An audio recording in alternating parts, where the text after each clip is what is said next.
자, 시작하겠습니다. 4.6 용액에서의 화학 반응의 반응식, 이것에 대해서 이야기를 하겠습니다.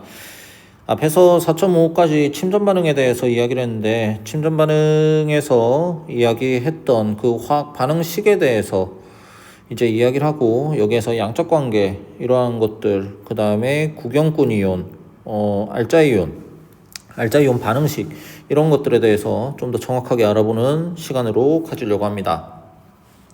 자, 제일 처음에 이제 이야기가 나오는 것이 화학 반응식에 대해서 이야기를 하는데, 아까 앞에서 봤던 그러한 반응입니다. 자, 여기에서 이것은 지금 실제로 일어나는 현상을 분명히 보여주고 있지는 않다라고 이야기를 하죠.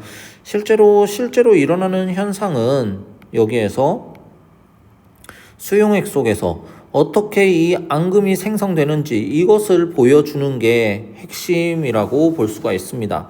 그래서 아래의 완전 이온 반응식을 이용하여 용액 속의 반응물과 생성물을 실제 형태대로 나타내는 것이 더 좋은 방법이다, 이렇게 표현을 하고 있거든요. 결국은 여기에서 주어지는 이 반응물들이 수용액 속에서 존재를 하니까 전부 다 이온화가 다 일어난 것을 지금 표현을 해준 겁니다. 그리고 나서 여기에서 바륨이온과 크로뮴산 이온, 이것이 반응을 해가지고 이런 식으로 앙금이 생성이 되는 것이고, 이것을 이야기하는데, 여기에서 지금 아까 전에도 한번 설명을 드렸던 구경꾼 이온과 알자이온 반응식, 이것에 대해서 이야기하는데, 구경꾼 이온은 말 그대로 구경만 하는 겁니다. 용액에서 일어나는 반응에 직접 참여하지 않는 이온, 이것에 대해서 이야기를 하고, 여기 지금 칼륨 이온과 질산 이온 같은 경우에는 지금 반응 전이나 후나 계속 수용액 상태 형태로 그대로 있죠. 그렇기 때문에 얘들은 우리가 구경꾼 이온이다, 반응에 참여하지 않고 멀뚱멀뚱 보고만 있다 라고 해서 구경꾼 이온이라고 이야기를 하고, 자, 알자이온 반응식 같은 경우에는 자, 구경꾼 이온을 제외한 반응에 직접 참여하는 용액 성분만 나타낸다. 여기에서는 이런 식으로 지금 표현을 할 수가 있죠. 자, 이런 식으로 보면 되는데, 다음 슬라이드를 보도록 할게요. 163페이지에 중간 부분에 나와 있는 용액 속의 반응을 설명하는 데는 세 가지 형태의 반응식이 이용된다. 화학 반응식, 완전히 그냥 일반적으로 쓰는 그런 반응식이고, 완전 이온 반응식은 이제 반응물과 생성물을 모두 이온으로 나타낸다. 근데 앙금으로 생성되는 것은 당연히 고체로 나타내야 되겠죠. 그 중에서 이제 또 알자이온 반응식만 이야기를 하면 변화에 참여하는 용액 성분만 나타내고 구경꾼 이온은 제외하는 그러한 것입니다. 자, 지금 예제 4.9 화학 반응식 쓰기 해가지고 나와 있는데, 이렇게 문장으로 주어진 이것들, 문장으로 주어지고 그 다음 글자로 주어지는 화학 물질들을 이제 어떻게 한 것이냐, 화학 반응식으로 쓰라, 이 말이죠. 이거는 그대로 쓰면 되겠죠. 염화 포타슘 수용액, 이것을 질산은 수용액에 가하여 염화원의 침전과 수용성 질산 포타슘이 생성된다. 수용성이라는 것은 대단히 물에 잘 녹는다는 것이죠. 그러면 우리는 예측할 수 있는 게 질산 포타슘의 경우에는 어떻게 되겠다, 물에 잘 녹아서 이온인 상태로 녹아있을 것이다 라고 이야기를 할 수 있고, 자, 그 다음 수산화 포타슘 수용액을 질산철과 혼합하여 수산화철이 침전되고 질산 포타슘의 수용액이 생성된다. 이것도 당연히 수산화철이 침전되는 거, 이렇게 되고 질산 포타슘 수용액이 생성된다. 이렇게 해가지고 완전 이온 반응식, 그 다음 화학식 반응식, 알자이온 반응식, 이러한 것들을 다 쓸 수가 있겠죠. 이거는 제가 굳이 하지 않아도 될 것 같습니다. 자, 그리고 나면 4.7에 이제 침전 반응의 화학 양론에 대해서 언급이 됩니다. 침전 반응의 화학 양론에 대해서 언급이 되는데, 자, 예제 4.10 여기에서 생성물의 질량 구하기, 이거에 대해서 언급이 되어 있습니다. 지금 여기에 보시면은 0.1몰 농도 AgNO3 용액 1.50L에 들어있는 모든 Ag 플러스 이온을 AgCl 형태로 침전시키는 데 필요한 NaCl 질량을 계산하라, 이렇게 이야기를 하거든요. 자, 그러면 여기에서 몰농도 주어지고 부피가 주어지고 이렇게 하면은 우리가 생각할 수 있는 것은 0.0100 몰농도 곱하기 1.50L, 이렇게 몰농도에다가 부피를 곱해주면은 어떻게 되겠습니까? 이것은 뭐가 되겠어요? 0.150 몰만큼의 AgCl이 들어있다라고 이야기를 할 수 있고, 여기 안에는 이제 0.150 몰만큼의 Ag 플러스가 들어있다라고 이야기를 할 수 있죠. 그렇게 하기 위해서 여기에서 이 모든 은이온들을 AgCl 형태로 침전시킨다라고 이야기를 하면은 결국은 Cl-가 얼마만큼 필요하겠습니까? 역시 0.150몰 만큼 필요하겠죠.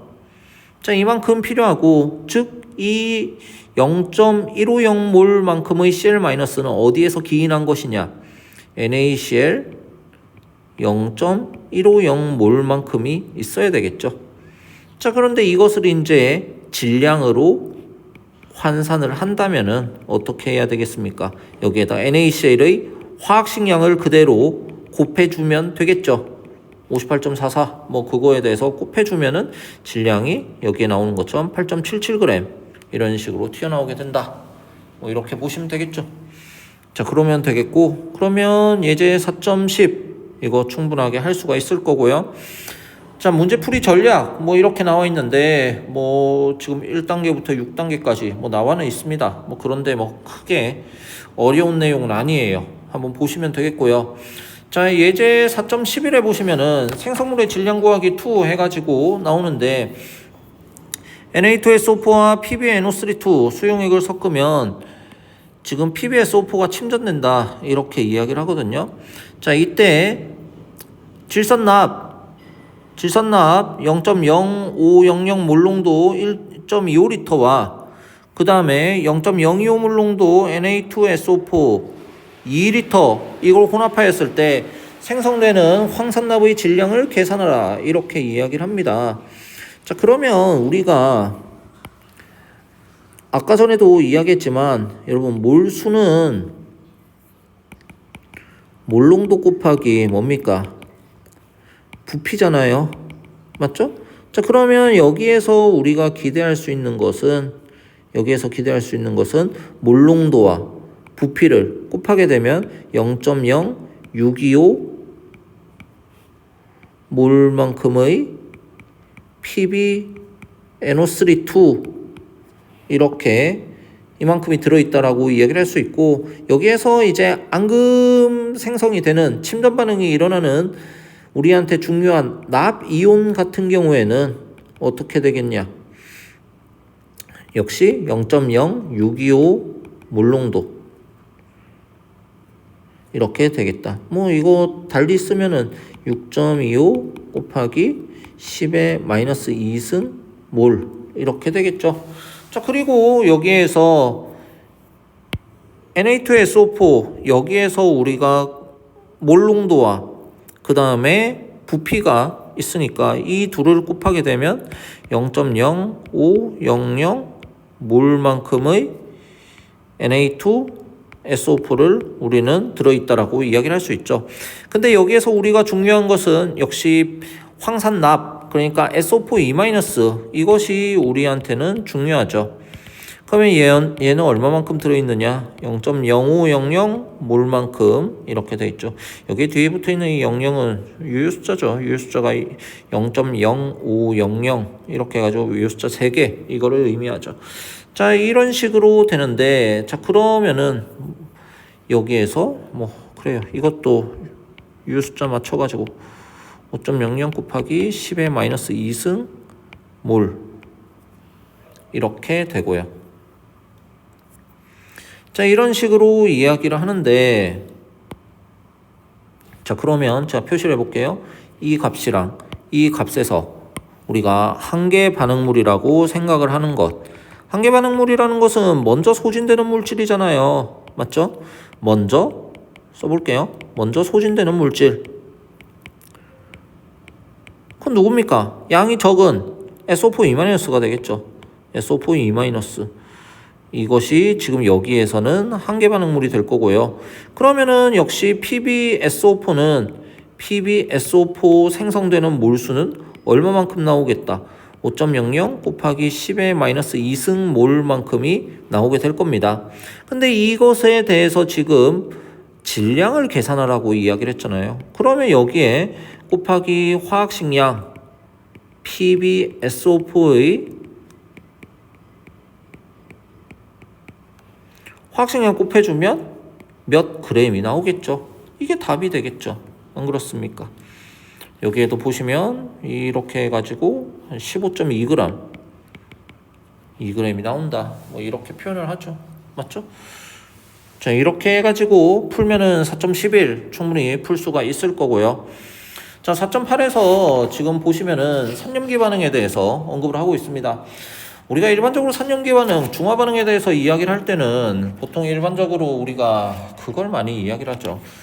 아레니우스 산염기를 가지고 많이 이야기를 하는데, 앞부분에서 이제 아레니우스 산염기 이거에 대한 개념이 나오니까 여기에서는 4.8 산염기 반응에서는 브랜스테드 로리의 산염기 정의도 함께 언급을 해놨습니다. 산은 양성자 주계 역할, 염기는 양성자 밖의 역할, 도너와 어셉터 이렇게 표현이 되어 있고요. 지금 염산 수용액과 순환 소듐 수용액을 혼합하면 얘는 강산과 강염기죠. 자, 얘들은 이제 반응을 하게 되면 우리가 뭐 이런 식으로 쓸 수가 이게 아니죠. 미안합니다. 우리가 일반적으로 쓰면은 HCl, AQ 미안해요. NaOH, AQ 이렇게 해가지고 H2O,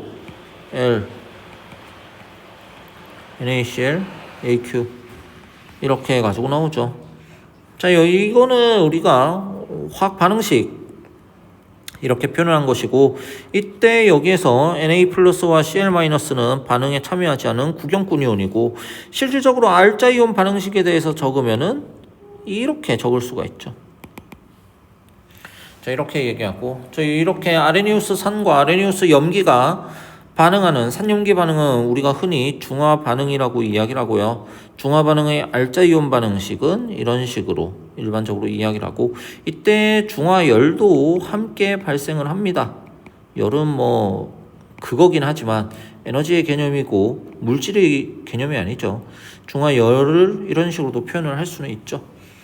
자, 이렇게 보시면 되겠고, 자, 여기에 이제 약산과 강염기 수용액을 이제 섞으면 어떻게 되는지 이에 대해서도 지금 이야기를 하고 있습니다.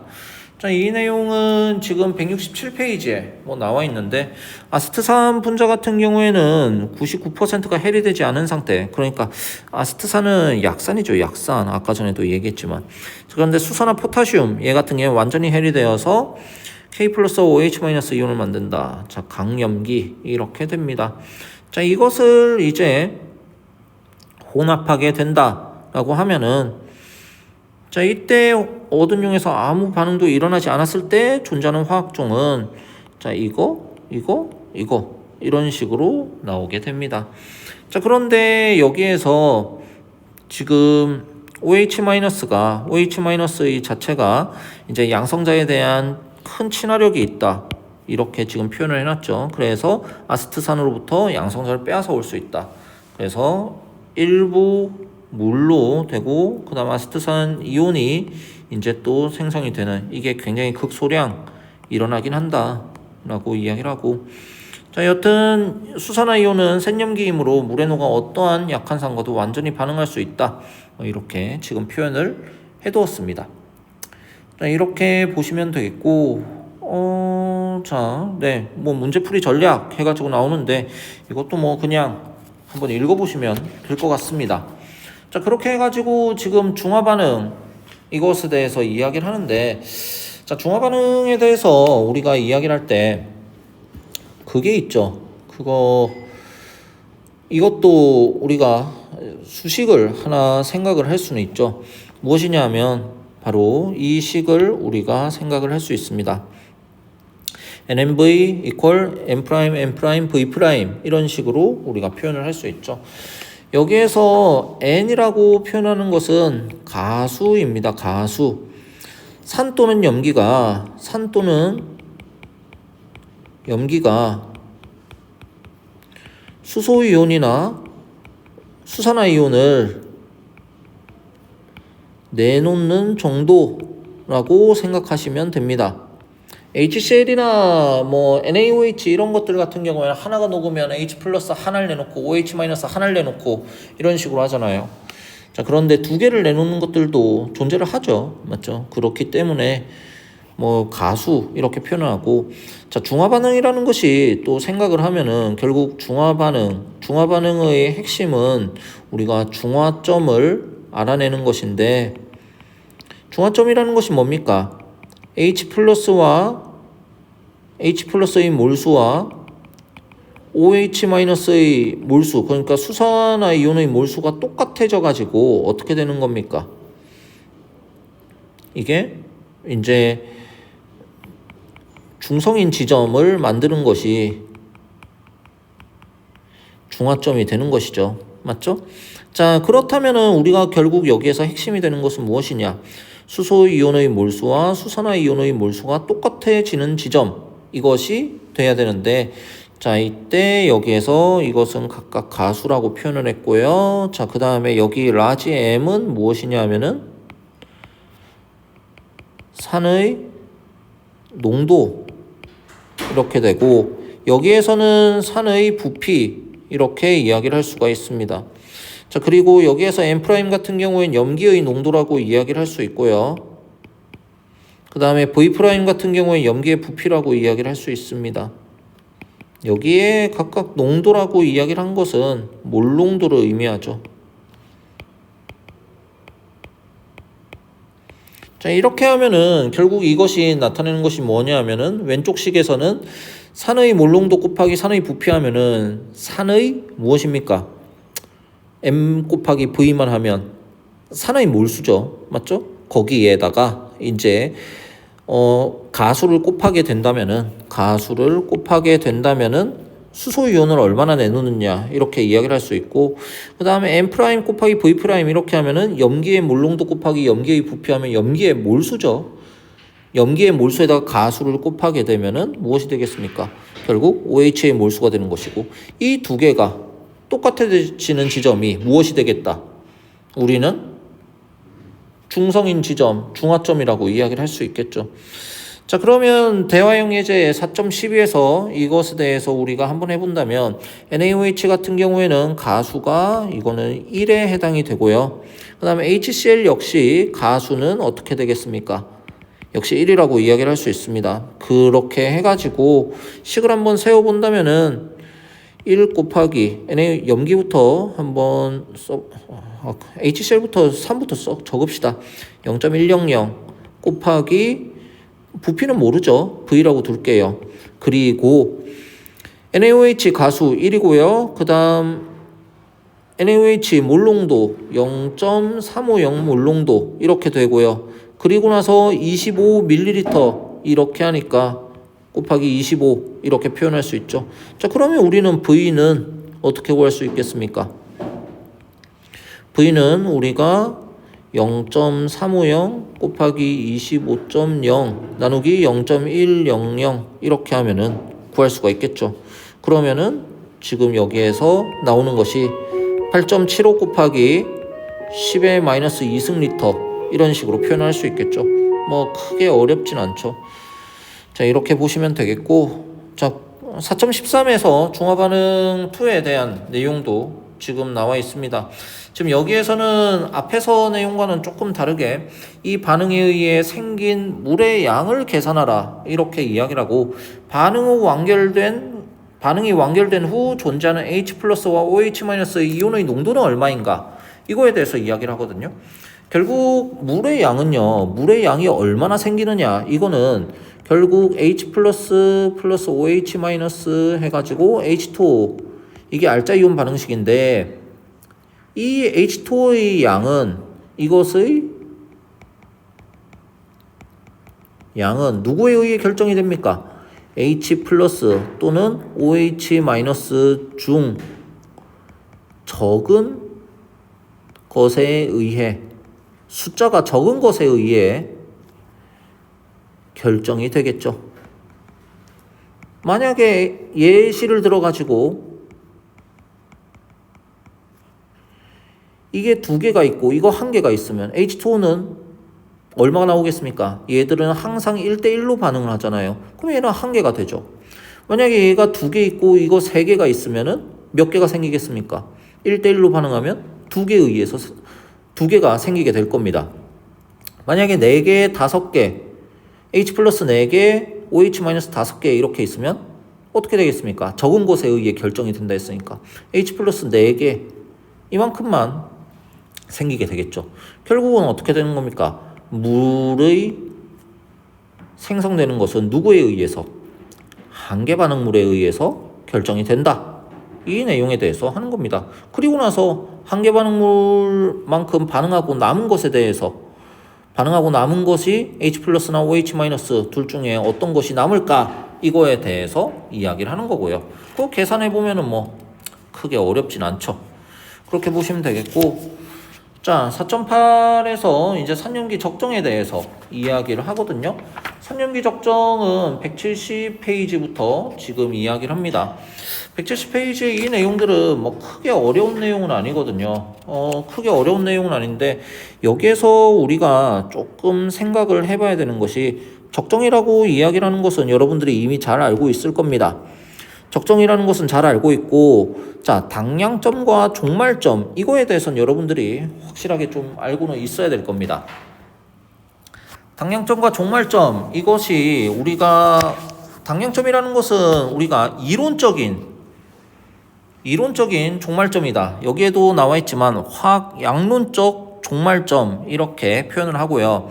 종말점이라고 이야기하는 것은 지시학의 색이 실제로 변하는 점. 그러니까 우리 실험을 하게 되면은 실험 결과로서 얻게 되는 반응이 끝나는 지점. 그러니까 엔드포인트라고 지금 되어 있죠. 반응이 우리 눈으로 봤을 때 완전히 끝나는 지점. 그것이 종말점입니다. 이론적으로는 이 당량점과 종말점이 일치가 되어야 돼요. 이상적으로는 이렇게 일치하는 지시학을 선택해야 되는데 이게 잘 되느냐? 잘 안 돼요. 일반적으로 우리가 흔히 많이 쓰는 것이 페놀프탈레인 이거 많이 쓰잖아요. 그렇는데 산성에서는 무색, 중성에서도 무색, 염기성에서는 분홍색 이렇게 띄어요. 자 그러면 이게 뭐가 문제냐? 우리가 페놀프탈레인이 일반적으로 페놀프탈레인 이걸 가지고 쓰면은 분홍색으로 변할 때까지,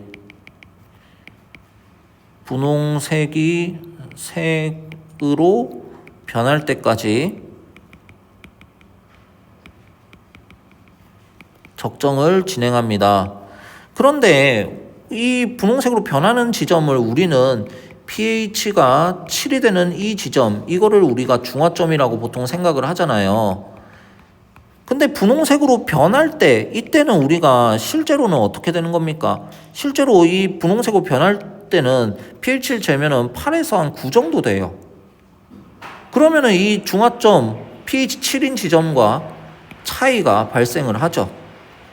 그렇기 때문에 이게 미세하게 이 차이로 인해서 당량점과 종말점이 완벽하게 똑같지가 않은 거예요. 자, 이런 식으로 생각을 할 수가 있고, 자, 당량점과 종말점이 일치하지 않는 여러 가지 이유들이 있습니다. 이거 이외에도 있는데, 자, 한번 생각을 해볼까요? 자, 한번 적어볼게요. 당량점과 종말점이 일치하지 않는 이유. 여러 가지가 있지만 일단은 지시학이 정확하게 pH 7에서 변색이 일어나지 않습니다. 여러분들이 한번 찾아보세요. 여러 가지 지시학의 변색 범위 이렇게 해보면 pH 7에서 딱 변하는 것이 별로 없습니다. 자, 그러한 것이 이유가 일단 될 수가 있고, 두 번째 이유. 두 번째는 지시약 자체도 일종의 산염기입니다. 산염기이기 때문에 어떻게 될까요? 역시 적정에 영향을 미세하게 줄 수 있습니다. 영향을 줄 수 있다.